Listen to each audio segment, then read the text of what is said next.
नमस्कार दोस्तों, welcome back. हाजिर हूँ एक और नए वीडियो के साथ और यहाँ पर दोस्तों बात करेंगे ऑयल इंडिया लिमिटेड के बारे में। इसका रिजल्ट निकल कर आया है, कैसा हुआ परफॉर्मेंस परफॉर्मेंस को देखेंगे। साथ ही दोस्तों अगर आप इस कंपनी का डिविडेंड यील्ड देखेंगे तो 8.84% का डिविडेंड यील्ड है। इस बार भी डिविडेंड डिक्लेयर किया है। हर साल लगभग ये टाइम पे डिविडेंड डिक्लेयर करती है ये कंपनी। तो कितना है डिविडेंड, रिकॉर्ड डेट कब है, कब आपको खरीदना पड़ेगा, सबके बारे में बात करेंगे। तो चैनल पे नए हैं तो चैनल को सब्सक्राइब कर लीजिए, साथ ही बेल आइकन दबा दीजिए। और अभी तक अगर आपने डीमैट अकाउंट नहीं खोला है तो नीचे डिस्क्रिप्शन में आपको लिंक मिल जाएगा, वहां क्लिक करके आप फ्री में डीमैट अकाउंट खोल सकते हैं। मार्केट कैप 13,000 करोड़ का है। अभी फिलहाल 120 के प्राइस पे ट्रेड कर रहा है। 52 वीक हाई लो देखेंगे तो 139 और 63 तक चलाया था। स्टॉक का पी 4.54 का है। अगर आप इंडस्ट्री में देखेंगे कौन कौन आता है तो इंडस्ट्री में देखिए ओएनजीसी सबसे बड़ा कंपनी है, उसके बाद ऑयल इंडिया, फिर बाकी यहाँ पर दूसरे कंपनी जिनका मार्केट कैप उतना कुछ है नहीं। तो ओएनजीसी और इसका अगर आप गैप देखेंगे तो बहुत बड़ा गैप है। ठीक है, चलिए आगे बढ़ते हैं। यहाँ पे अगर बुक वैल्यू देखेंगे 255 का बुक वैल्यू है, तो बुक वैल्यू से बहुत ही नीचे ट्रेड कर रहा है। मगर अगेन जनरली सरकारी कंपनीज बुक वैल्यू के नीचे ही ट्रेड करते हैं। उसको छोड़ के दोस्तों यहाँ पे रिटर्न ऑन कैपिटल एम्प्लॉयड 9.68% का है। रिटर्न ऑन इक्विटी 13.2% का है। और अगर आप डेट देखेंगे तो यहाँ पे 13,000 करोड़ का डेट है। अगेन मुझे नहीं लगता प्रॉब्लम होगा, क्योंकि गवर्नमेंट कंपनी है। इंट्रिंसिक वैल्यू 230 का है। प्रॉफिट ग्रोथ 83% का लास्ट एक साल, लास्ट 3 साल का यहाँ पे 16.7% का प्रॉफिट ग्रोथ है।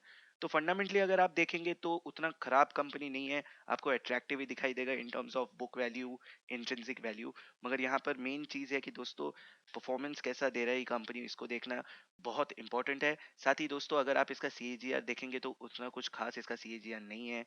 10 साल में देखिए नेगेटिव, 5 साल में नेगेटिव, 3 साल में -21%, एक साल में -12%। तो सीएजीआर के हिसाब से उतना कुछ अच्छा सीएजीआर नहीं है। और अगर आप यहाँ पे इन्वेस्टर्स देखेंगे तो प्रमोटर होल्डिंग यहाँ पे 56% है। और बाकी अगर देखेंगे तो एफ का 6.75% है। डीआईआईज का यहाँ पे 19.59% का होल्डिंग है। और यहाँ पे रिसेंटली दोस्तों लास्ट एक क्वार्टर में, यानी दिसंबर वाले क्वार्टर में, पब्लिक ने अपना होल्डिंग बहुत कम किया, 30% से यहाँ पे 17% हो गया है।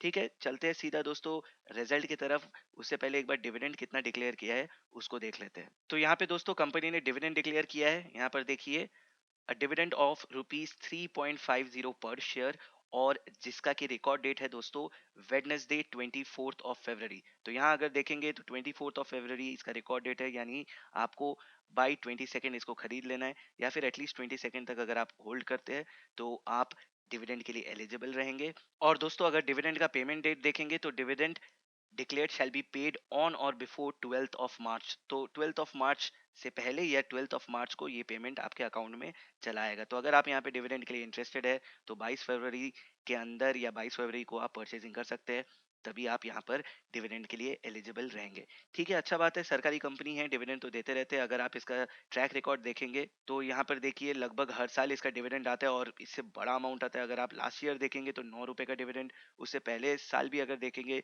तो फरवरी महीने में डिक्लेयर किया था 8 रुपीज 50 पैसे का डिविडेंड। उससे पहले साल अगर देखेंगे तो अगेन जनवरी फरवरी में डिक्लेयर किया गया था 9 रुपीज 50 पैसे का डिविडेंड। तो हमेशा से दोस्तों 8-9 रुपीज का डिविडेंड दिया जाता है। इस बार यहाँ पे बहुत ही कम डिविडेंड दिया गया है, तो अनएक्सपेक्टेड है। अगेन कंपनी का परफॉर्मेंस किस तरीके का हुआ है उसको देखते हैं सबसे पहले, फिर यहाँ पता चलेगा कि क्यों इतना कम डिविडेंड है। चलते हैं दोस्तों रिजल्ट की तरफ। तो यहाँ पे दोस्तों मैंने कंसोलिडेटेड रिजल्ट खोला है। सारे फिगर्स यहाँ पे करोड़ में है। दिसंबर 2019 और दिसंबर 2020 वाले क्वार्टर का कंपैरिजन करेंगे, और साथ ही दोस्तों 9 मंथ में किस तरीके का परफॉर्मेंस हुआ है उसको भी देखेंगे। तो टोटल इनकम के हिसाब से देखेंगे तो पिछले बार देखिए 3093 करोड़ का टोटल इनकम हुआ था। वहीं इस बार इनकम में बहुत बड़ा ड्रॉप, और इस बार दोस्तों हो गया है 2246 करोड़। तो बहुत ही बड़ा यहाँ पर ड्रॉप आया है इनकम में। 800 करोड़ के आसपास का ड्रॉप यहाँ पर कंपनी ने शो किया है। और अगर 9 मंथ वाइज भी देखेंगे तो यहाँ पे देखिए दोस्तों 10,000 करोड़ से यहाँ पर 6,412। तो 3 क्वार्टर्स में दोस्तों यहाँ पर लगभग 3,600 करोड़ का ड्रॉप आया है टोटल इनकम में। तो परफॉर्मेंस यहाँ पर अच्छा नहीं हुआ। अब दोस्तों चलते हैं एक्सपेंस के तरफ। तो एक्सपेंस भी अगर देखेंगे तो यहाँ पर देखिए 2,453 करोड़ का एक्सपेंस पिछले साल था, और इस बार एक्सपेंस हुआ है 2,694 करोड़। तो ऐसी इनकम में कमी है। ऊपर से दोस्तों पिछले साल के हिसाब से भी यहाँ पर एक्सपेंस में जंप है, और इस बार जितना इनकम हुआ है उससे भी एक्सपेंस में यहाँ पे जंप है। तो एज अ रिजल्ट क्या होगा दोस्तों, इनकम कम एक्सपेंस ज्यादा, यानी कि यहाँ पर profit before tax and exceptional item अगर देखेंगे तो इस बार यहाँ पर 447 करोड़ का लॉस हो गया है, जो कि पिछले बार दोस्तों 639 करोड़ था। वही दोस्तों यहाँ पर लॉस में चला है, तो बहुत ही बुरा परफॉर्मेंस यहाँ पे कंपनी द्वारा। 9 मंथ वाइज भी देखेंगे तो यहाँ पे देखिए 2390 करोड़ से यहाँ पर 376 करोड़ का लॉस आ गया है। तो परफॉर्मेंस यहाँ तक खराब। अब दोस्तों यहाँ पे कुछ एक्सेप्शनल आइटम्स है, इन एक्सेप्शनल आइटम के बारे में मैं बात करूंगा। यहाँ पर देखिए 151 करोड़ और 134 करोड़, ये दोनों को यहाँ पर ऐड करके 378 करोड़ करके दिखाया गया है। ये क्या है इसके बारे में मैं थोड़ी देर में बात करूंगा। अभी के लिए अगर प्रॉफिट बिफोर टैक्स देखेंगे तो यहाँ पे देखिए पिछले बार 1012 करोड़ हुआ था, वहीं इस बार 405 करोड़ का लॉस हो गया है, 1400 करोड़ का ड्रॉप है। और अगर दोस्तों 9 मंथ वाइज देखेंगे तो 3233 से यहाँ पर 73 करोड़ हो गया है। तो यहाँ तक तो परफॉर्मेंस खराब है। अब दोस्तों आगे अगर आप बढ़ेंगे तो प्रॉफिट फॉर द पीरियड अगर आप देखेंगे तो चौंक जाएंगे। पिछले बार 709 करोड़ का प्रॉफिट फॉर द पीरियड था, वहीं इस बार 889 करोड़ का प्रॉफिट निकला है। इससे पहले दोस्तों लॉस था, लॉस से यहाँ पे प्रॉफिट में कन्वर्ट हो गया है। इसका कारण क्या है वो भी बताता हूँ। तो यहाँ अगर देखेंगे तो टैक्स में कुछ टैक्स क्रेडिट मिला है। अगर आप देखेंगे ब्रैकेट्स में जो है टैक्स एक्सपेंस में ब्रैकेट्स में जो है यानी वो क्रेडिट हिसाब से यहाँ पे काउंट होता है।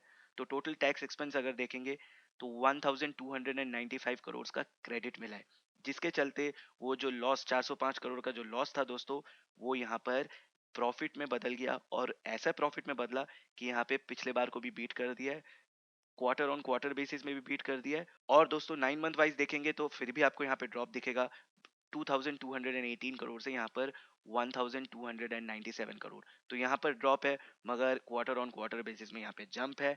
और अर्निंग पर शेयर देखेंगे तो 6 रुपीज 54 पैसे का अर्निंग पर शेयर था पिछले बार, वहीं इस बार 8 रुपीज 20 पैसे का अर्निंग पर शेयर। मगर दोस्तों यहाँ पर आपको ध्यान से ये समझना पड़ेगा कि प्रॉफिट तो यहाँ पर कंपनी ने डिक्लेयर किया है, मगर ये प्रॉफिट एक्चुअली में टैक्स क्रेडिट मिला है, उसी के चलते यहाँ पर इतना अच्छा प्रॉफिट आप देख पा रहे हैं। वरना बहुत ही बड़ा यहाँ पर लॉस डिक्लेयर किया जाता कंपनी के द्वारा। रेवेन्यू अगर देखेंगे तो क्रूड ऑयल में देखिए 2300 करोड़ से यहाँ पे 1600 करोड़ हो गया। नेचुरल गैस में 505 करोड़ से यहाँ पे देखिए 300 करोड़ के आसपास चला आया। एलपीजी में थोड़ा सा जंप है 22 करोड़ से यहाँ पे 28 करोड़। और पाइपलाइन ट्रांसपोर्टेशन 72 करोड़ से यहाँ पर 105 करोड़ हुआ है। रिन्यूएबल एनर्जी दोस्तों सेम है 21.71 और इस बार 22.51। तो मेन जो क्रूड ऑयल है दोस्तों वहां पर सबसे ज्यादा ड्रॉप है।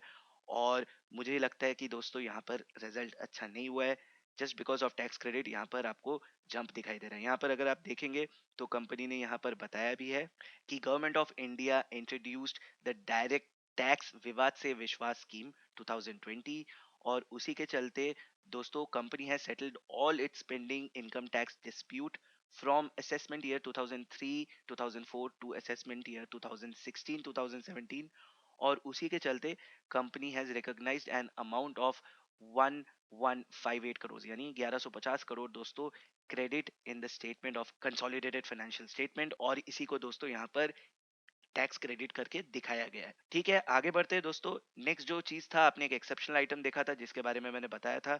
तो वो एक्सेप्शनल आइटम दोस्तों, जैसा कि आप जानते हैं कुछ दिन पहले यहाँ पर आग लगा था। इनके भगजन का जो ऑयल फील्ड था वहां पर मई 2020 में आग लगा था और जून 2020 में, और जिसके चलते the total loss and damages arising out of the blow out is 378 crore. और इसी को यहाँ पर दोस्तों एक्सेप्शनल आइटम करके दिखाया गया है। दो क्वार्टर में डिवाइड करके दिखाया गया, मगर 9 मंथ वाइज देखेंगे तो आपको टोटल यहाँ पे 378 करोड़ दिखाई देगा। यहाँ पर देखिए 378 करोड़। ठीक है, परफॉर्मेंस यहाँ पर खराब आया है। अब दोस्तों यहाँ पर आगे क्या किया जा सकता है उसके बारे में बात करते हैं। तो दोस्तों रिजल्ट अभी भी मैं कहूँगा बहुत ही खराब आया है, और अभी भी अगर आप यहाँ पे सोच रहे हैं कि इन्वेस्ट करें तो मैं फिलहाल आपको अवॉइड करने को ही कहूँगा। अगर आप यहाँ पर भी देखेंगे तो लास्ट 1 साल में देखिए अभी तक अपने लास्ट 1 साल का लेवल ये टच नहीं कर पाया, जो 139.40 का जो लेवल था अभी तक उस लेवल तक रिकवर नहीं हो पाया स्टॉक। और अभी भी दोस्तों जिस तरीके का यहाँ पे रिजल्ट आया है, लगता नहीं है यहाँ पे हम लोग तेजी एक्सपेक्ट कर सकते हैं, क्योंकि डिविडेंड भी यहाँ पर बहुत कम दिया है। और ऑब्वियसली अब आपको यहाँ पर पता लग गया डिविडेंड यहाँ पर क्यों कम दिया है, क्योंकि रिजल्ट अच्छा नहीं आया, परफॉर्मेंस अच्छा नहीं हुआ है। टैक्स क्रेडिट के चलते कुछ पैसा मिला है, उसी को थोड़ा करके बांट दिया गया है। तो जनरली जो इन्वेस्टर लोग हर साल 9-10 रुपए का यहाँ पर डिविडेंड एक्सपेक्ट करते हैं, इस बार उस तरीके का डिविडेंड नहीं डिक्लेयर किया गया है, तो जिसके चलते यहाँ पर शेयर में जो तेजी हम लोग एक्सपेक्ट कर सकते थे, वो तेजी में हम लोग को थोड़ा बहुत कमी देखने को मिलेगा। रहा बात यहाँ पे फोरकास्ट क्या दिखा रहा है, तो अभी भी दोस्तों यहाँ पे 59% यानी 22 एनालिस्ट बाई करने का रिकमेंडेशन दे रहे हैं। अगर आप यहाँ पे लॉन्ग टर्म का होराइजन लेकर इन्वेस्ट करना चाहते हैं तो तभी इन्वेस्ट कीजिए, वरना अगर आप शॉर्ट टर्म होराइजन के लिए करना चाहते हैं तो फिलहाल मैं आपको अवॉइड करने कहूंगा। रहा बात अगर आपका प्लान है कि डिविडेंड के लिए इन्वेस्टमेंट करना है, तो अगेन मैं आपको अवॉइड करने को कहूंगा, क्योंकि यहाँ पे 3.5 रुपए का डिविडेंड दिया गया है। 3.5 रुपए के चलते यहाँ पे 120 रुपए का इन्वेस्टमेंट करना अभी मुझे इस स्टॉक के ऊपर ठीक नहीं लग रहा। तो उम्मीद करता हूँ वीडियो अच्छा लगा होगा। मन में कोई क्वेश्चन है, कोई डाउट है तो कमेंट करके जरूर बताइएगा। तब तक के लिए अपना ख्याल रखिए, सुरक्षित रहिए, और मैं जल्द लौटूंगा एक और नए वीडियो के साथ। धन्यवाद।